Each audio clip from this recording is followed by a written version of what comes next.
Hey, what's up to everybody out there? Welcome to another edition of the Roundtable Talk. I am your host, C Money, and then today I'm going to recap on my yesterday adventure and talk about that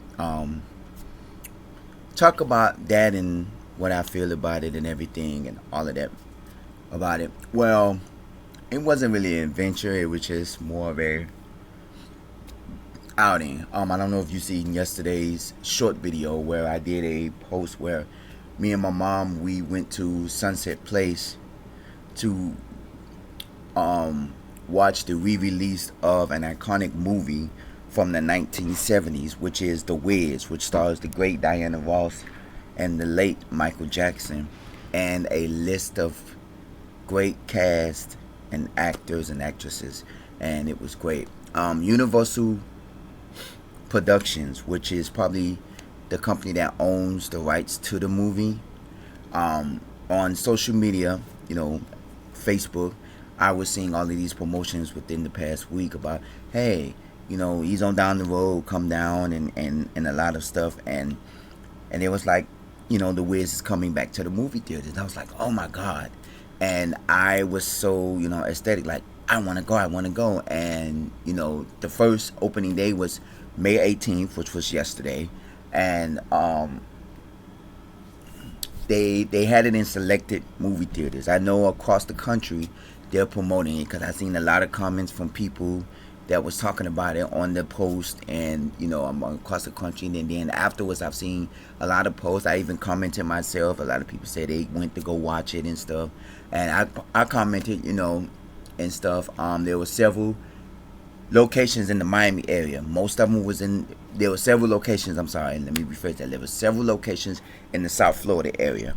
A few of them was in Miami. They had the Aventura Mall location. If you did see my video of Aventura Mall, you can go take a look. They had the South Beach location. They had a location in Coconut Grove, and they had, of course, the one at Sunset Place. I believe there's probably was one more, if I'm not mistaken, but that was the main four that I knew that was showing, thing. There was two locations that I actually was thinking about going to. The one in Coconut Grove and the one in Sunset Place. And Coconut Grove, they actually wanted to charge me $17 per person. Now that, because of the movie theater, it's called Cinepolis or Cinepolis, or I don't know if I'm pronouncing it right. So if you seen my video of Coconut Grove, at the time I did the video, which was probably, I think sometime last year or the year before last. I know it was like a year or two when I did the video of Coconut Grove. The movie theater wasn't open at the time. I did several videos in Coconut Grove.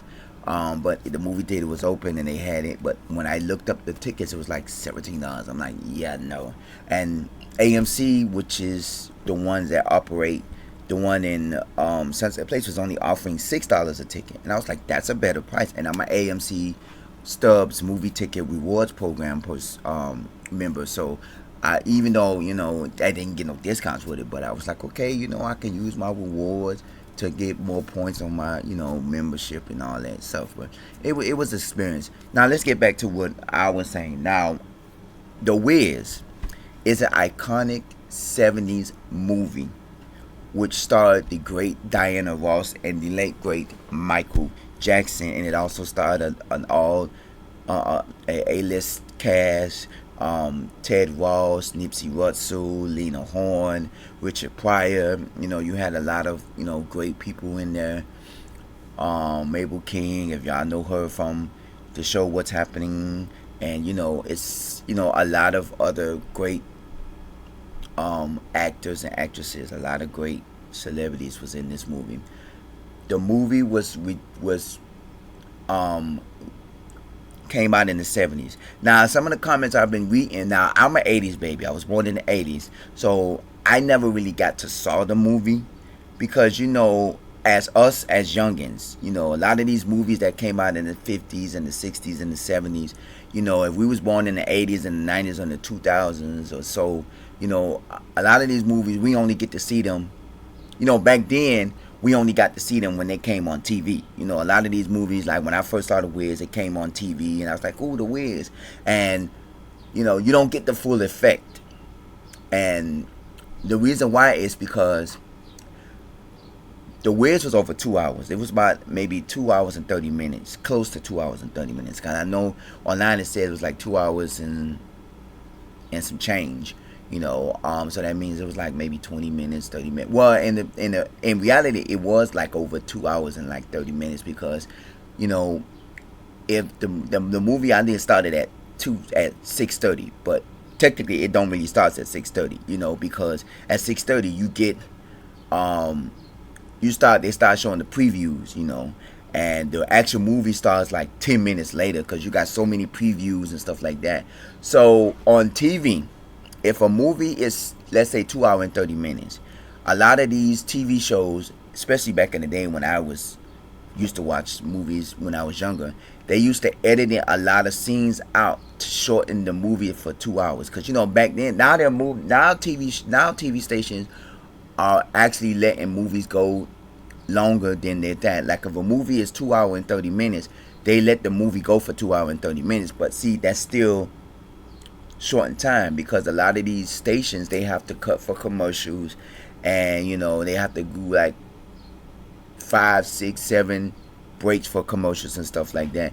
And back then, if a movie was only 2 hours and 30 minutes and they only allowed the movie to run for 2 hours, they had to cut scenes out of the movie to shorten the movie time for television. You know, if a movie come on at 8 o'clock and then, you know, the news come on at 10 o'clock, you know, but the movie is 2 hours and 30 minutes long, you have to shorten the movie for only 2 hours, and then you have to real shorten it. It's not like, okay, you shorten the movie, but the movie going straight through with no commercials. You have to shorten the movie so that it can fit within the 2 hour time limit, and then you got to shorten it some more so you can get the commercials in, meaning that, you know, you're not going to get the full 2 hours. So by them relaunching the movie into the movie theaters, now a lot of people can get more out of the movie. You could get the video, the music, the, you know, deleted scenes, because, you know, when I was looking at the movie, I was like, yeah, I remember I never seen this scene, and I never seen this scene because this is a deleted scene, excuse me, and things like that. So now it's the fact that, you know, when they relaunched it just made, you know, a lot. Now when I went to the movies, it wasn't crowded. Granted, you know, they only had 2 tapings. They had like a noon day viewing, and then they had, you know, it was sometime afternoon, and they had a 6:30 viewing. And I was like, okay, you know, it you know, thing, and it was actually people in there. My mom, when we first got there, it was only me, my mom, and it was another person that was sitting down front. We sat in the last row at the top, and then as, you know, the credits and the previews kept going, people started coming in, and, you know, you had like maybe 10, 15 people in there. And I'm like, you know, it wasn't crowded, but, you know, and most of the people that was in there, you know, was younger, you know, was like in their youngins. And then at the end, I seen a group of people who was taking selfies inside the movie theater, and I'm like, this is something that families should do.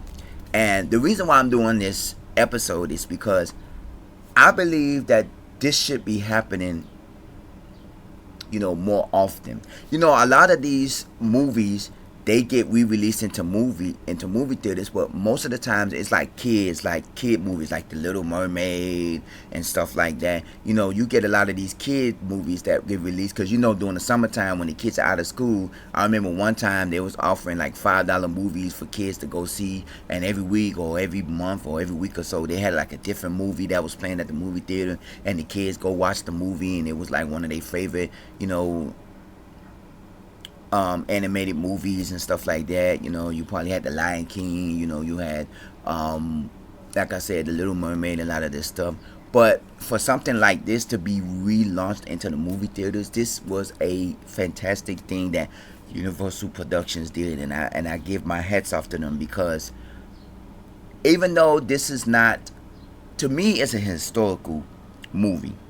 You know, it may not be an historical movie as it told the story about Malcolm X, about Luther King, or slavery, or the bus boycott, or slavery, and segregation and all that. But it was a movie that, you know, gave us something different. And I believe that they should start releasing a lot of these historical movies. Now, in my defense, I don't know because I haven't did my research, and I believe this is the only movie. There's several things that this movie is historical for. Number one, this is the only movie that, in my defense, that got remade with an all-black cast. Because remember, The Wizard of Oz came out in like the 60s, 50s. It came out in like the 50s, 60s or so with, Judy Garland and, a whole line of cast. And this came out, The Wiz came out in 1970. And this, I think, to me, if there's any other that came out, let me know. But this, to me, is the first movie that got remade with an all-black cast. Because like you see a lot of these shows and TV shows, like recently the Wonder Years. When they first came out, that was an all-white cast, and then when they rebooted the Wonder Years, it became an all-black cast. And a lot of these other shows, they when they reboot the shows, they have a different cast. It may be a white cast, and back then now it's an all-black cast, or it may be a black cast back then, and it's an all-black white cast. And this was one of the first few movies that I know of that the original movie had an all-white cast, and they relaunched the movie and redid a reproduction of the movie with an all-black cast. And this is something for a lot of these young people to go watch, because to me it gives us more of a, because first off, a lot of these youngins don't know about the Wiz, because like when my mom was watching the movie, she was like, oh, I want to get this, because back then it was hard to get movies. Yeah, you probably go to Blockbuster and rent the movie out, or you probably go to a video store and buy it.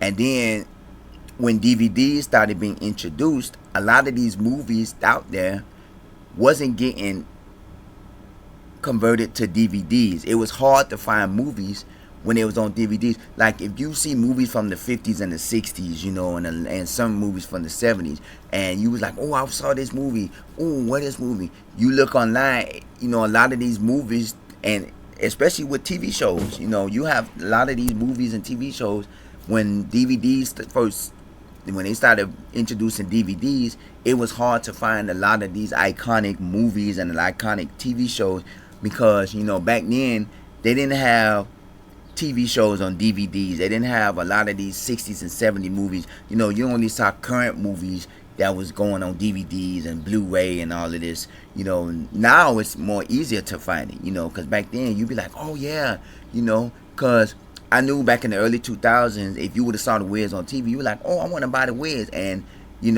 it was hard to find the Wiz on DVD, because a lot of these old school movies from the 70s and the 60s and the 50s, they wasn't being converted into DVDs. And at that time, when DVDs was being introduced, a lot of VHS was being pushed out. Like, hey, like how CDs was pushing cassettes away, it was the same thing with DVDs. They was pushing, VHS tapes and the Veda box and all that, where they was pushing them away. Hey, no, we're gonna introduce. So a lot of it was hard to find a lot of these DVDs and stuff like that. So the fact that they're actually bringing this out into the movies, because I can know now, I could tell you my nephew, or anybody that's young. I have a teenage nephew, and anybody that's young, they'll probably say, I've never seen the movie, and the parents will be like, because a lot of people don't take their kids to go see movies like this. I know the biggest competition, and I said this in the short video, that Sinners, which is a movie starring Michael B. Jordan, is out, and I know that's one of the biggest competitions that the WIZ is going to have, because a lot of people now are going to see WIZ. I haven't seen WIZ yet, but within the coming week or two, I probably would go see it. But there's competition out there. But this is an iconic movie. Like, number one, I did say number one that it is the first black movie that I've ever known that got rebranded as an all black cast from an all white movie.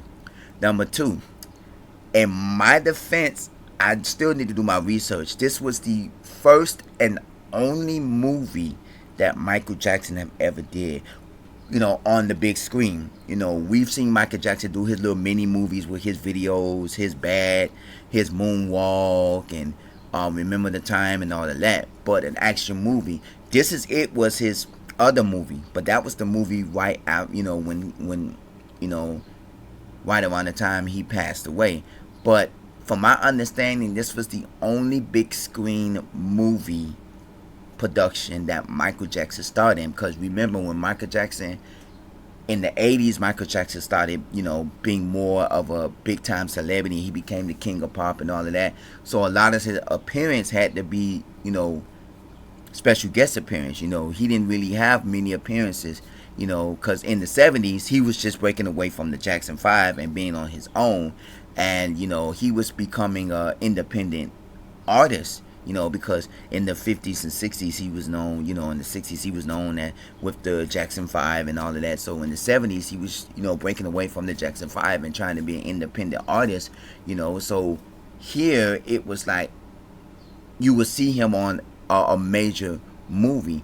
And this was one of the iconic, his first, and I believe, well, if he did another role, let me know. Comment at the bottom of this page, because to my understanding, this was the only movie that Michael Jackson ever did. He've always made guest appearance on TV shows. Like, mostly he did like award shows, and he's been on award, like maybe the Soul Train Awards or the MTV or the Billboard or whatever. He's been on award shows, but as far as TV like shows, you never seen him on the Cosby Show or Different World or Moesha or Martin or Living Single, because at that time, Michael Jackson was blown up, so in the 70s he wasn't blown up, he was just getting to be blown up. They knew him.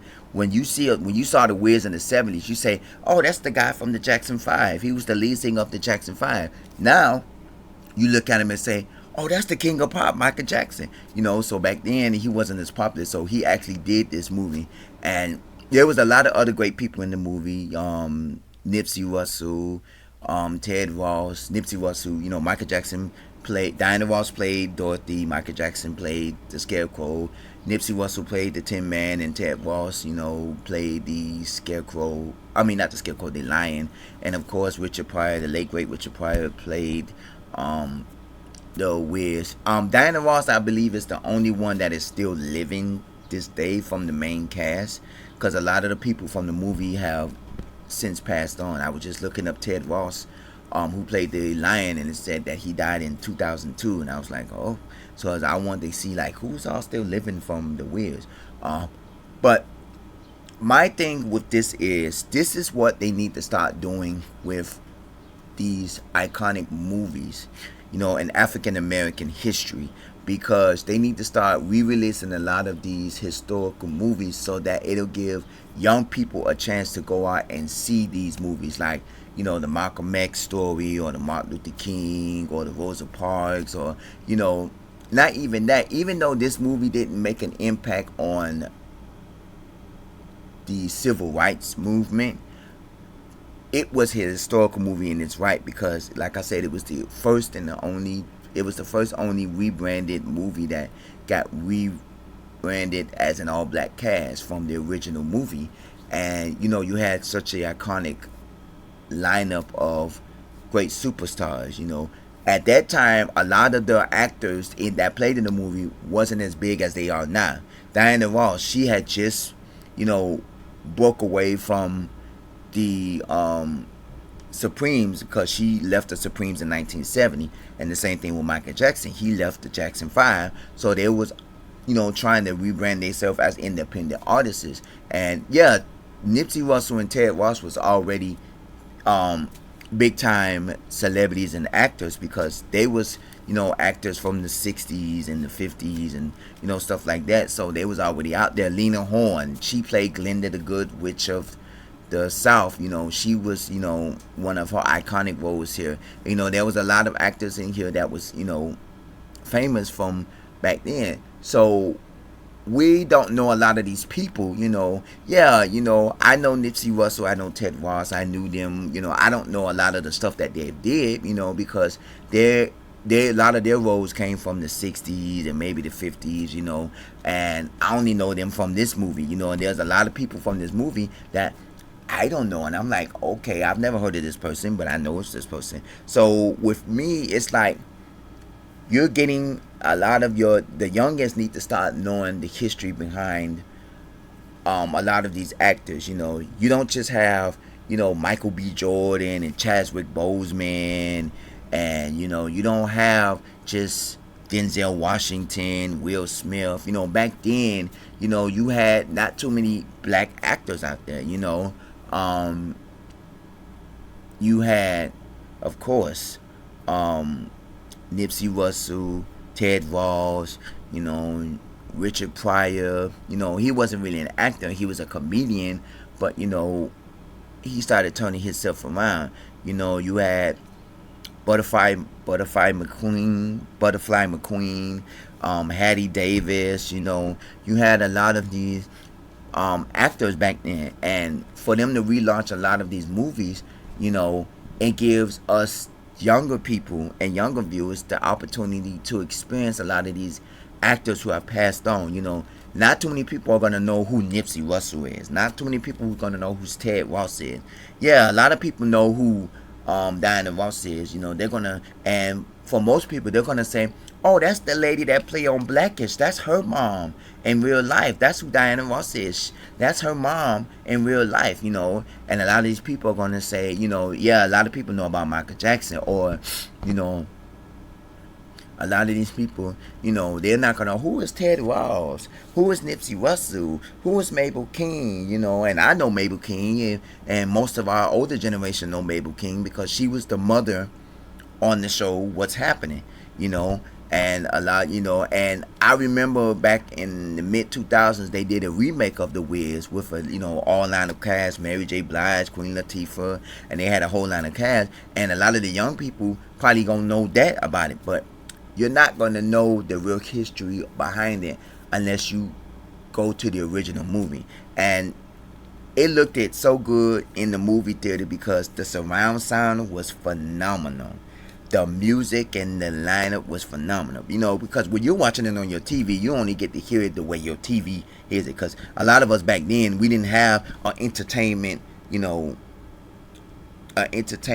studio in our house where we had speakers next to our TV that was connecting, and we had surround sound and all that. Back then we just had a regular TV, and we had the regular TV. We didn't have the flat screen TVs or and that had the Dolby sound or the stereo sound. We had regular TVs, and to get the full effect you had to turn the TV up. Here it was like when you heard like the music, when you heard the like background, and you heard like things in the movie, it's like the surround sound was like wow. And even though it was it wasn't funny because there was a few scenes that people was laughing, but it wasn't like everybody was laughing at the same time because like I said, the movie wasn't crowded. But I believe that this is what they should be doing. I give my props to Universal Production. I love them for doing this, and they did it to where it is popular, and I love it. I love the fact. Here is the wait. Here it goes. I'm sorry, y'all. Let me start it from the beginning.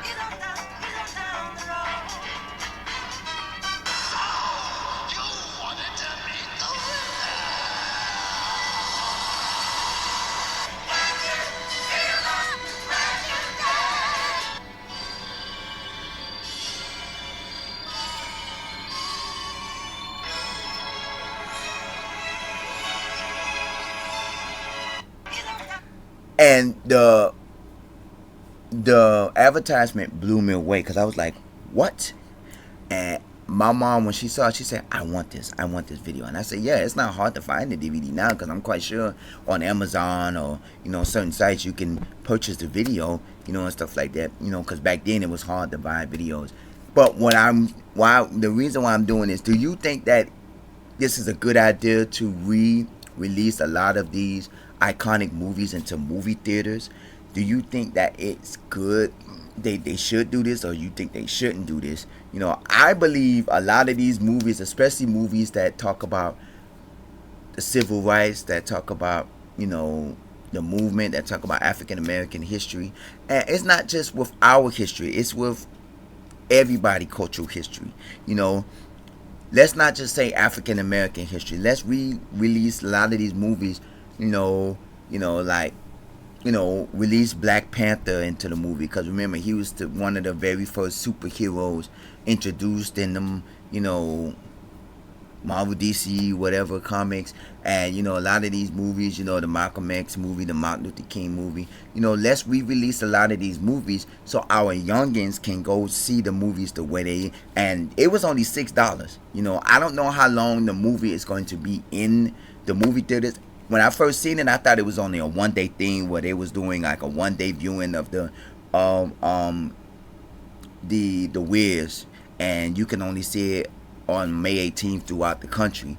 But I realized they had more dates, so that means that you can go see it at any day. But I wanted to go see it the opening day, and I was like, because most of the time, the opening day be like a whole bunch of people, and I'm like, oh my god. And it wasn't a big crowd, but it was a decent size. And I was like, okay, you have youngins that's coming to see these, and I believe this is what needs to be start doing.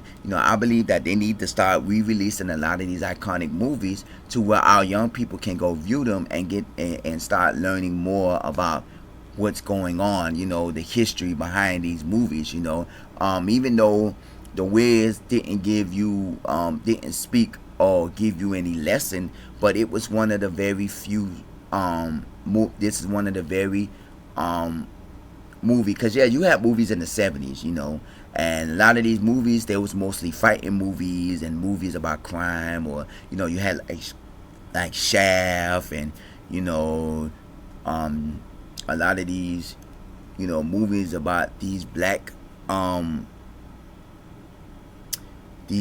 actors that come out, and they they're like Shaft, or they're undercovers that be trying to save the day and all of that stuff. But this is a movie about friendship. This was a movie about love. This was a movie about taking chances, if you watch the movie, you'll know what I'm talking about.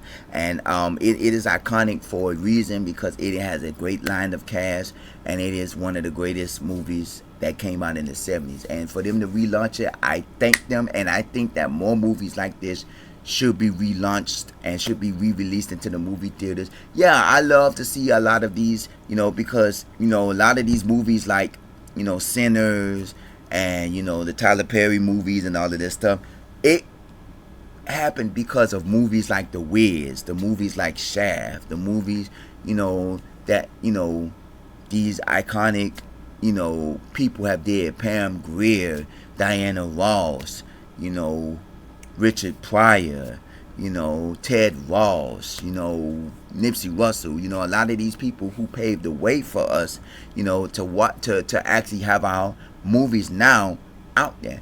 And for them to re-release these movies, it's fun. It gives a lot of these young people more, to say, hey, I've never seen The Wiz. Let's go see The Wiz together. I would love to see a group of 10 young kids from 13 to 18 years old. I would love to see them go all buy tickets to go see The Wiz and go watch The Wiz. Why? Because it gives us that our kids are now watching movies that we grew up on. Instead of watching these Grand Theft Auto and these killing movies and these shooting movies and Blood for Blood and hood movies. Like Boys in the Hood. We release it. Friday. We release it. Release all of these movies that we grew up as a kid, so that our young people can watch what we grew up on. Because now a lot of these movies are animated movies. A lot of these movies are movies that are, animation, or they got different types of things. We have movies where, you saw street by street people walking in neighborhoods and stuff. Now you got studios and production stages where a lot of these movies are being produced in, and you're like, yeah, what happened to back in the day when you took a whole city, you closed it off, and you did a movie right there in somebody's backyard, and stuff like that. So I want to know how y'all feel about this. Do you think that it's that they should re-release a lot of these iconic movies? Do you don't think they need to re-release these iconic movies? Let me know in the comments below. Also, email me roundtable00@yahoo.com. And as well, don't forget to go check out the WIZ in the movies. Check your local theaters. They're playing in select movie theaters throughout the country. Go check it. Bring your kids, bring your families, bring the elderlies, take them out to go see it, let them all see it. It is an iconic movie. I went to go see it. It was great. I give it a 10 because I got to saw it in the movie theater with surround sound, and it was best. It was the best. I ate my snacks and my food along with it. I took my mom. It was great. So go check it out, and, big ups to Universal Productions for doing it. I love them for relaunching this movie, re-releasing it, because it gives us a chance, the opportunity to see some of these great actors that some has passed on and some that are still with us. Hey, it's it. As always, stay blessed, stay safe, stay hydrated. I will catch you in the next episode. This is the Roundtable Talk. I am your host, C Money. It's a brand new day. Can't you feel a brand new day? It's the Roundtable Talk. See you in the next episode. Take care.